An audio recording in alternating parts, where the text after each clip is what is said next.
what would be a word you'd use to describe how you're feeling today? Chill. And what's one word that you would use to describe yourself? Chill. Friendly? I like, That's too easy. I like that. That's good. Okay, we'll go with that. What's a word to describe how you felt at the start of last year?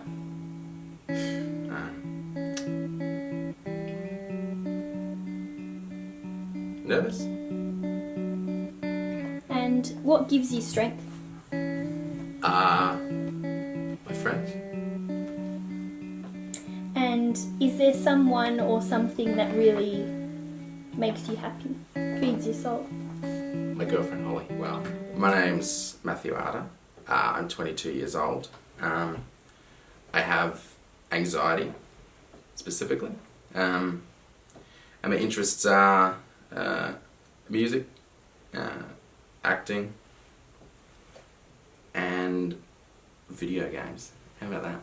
So what was life like before you reached out? What was it like for you? Well, you wouldn't know it was any different, really, because my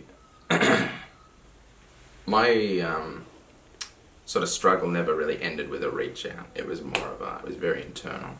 I kept it to myself out of embarrassment, but not embarrassment. I wasn't embarrassed about, my friends finding out or my parents finding out, or maybe I was.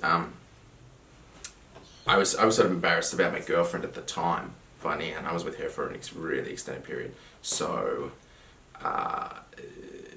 her attitude towards it might have made me a bit embarrassed about, Yeah. reaching out. So, it was very, very silent, very internal. Yeah. And you mentioned that it was kind of an internal decision to do something about it, yeah? Yeah. Did you reach out to anyone else? I can't say that I did.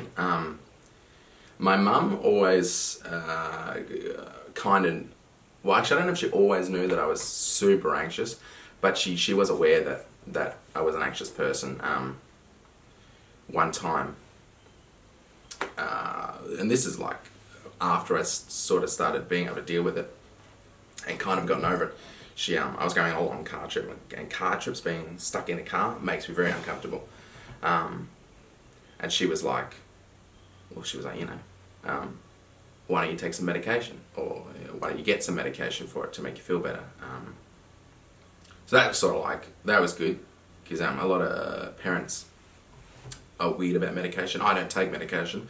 I don't want to take medication for personal reasons, not for anyone else who feels like they need that.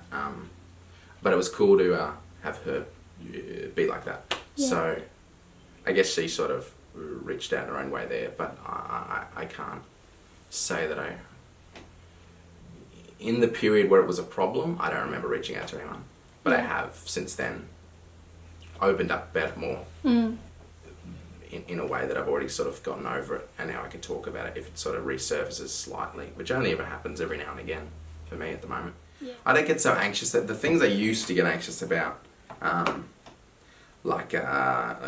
being stuck in spaces and car trips and classes, like everything, I get anxious about everything.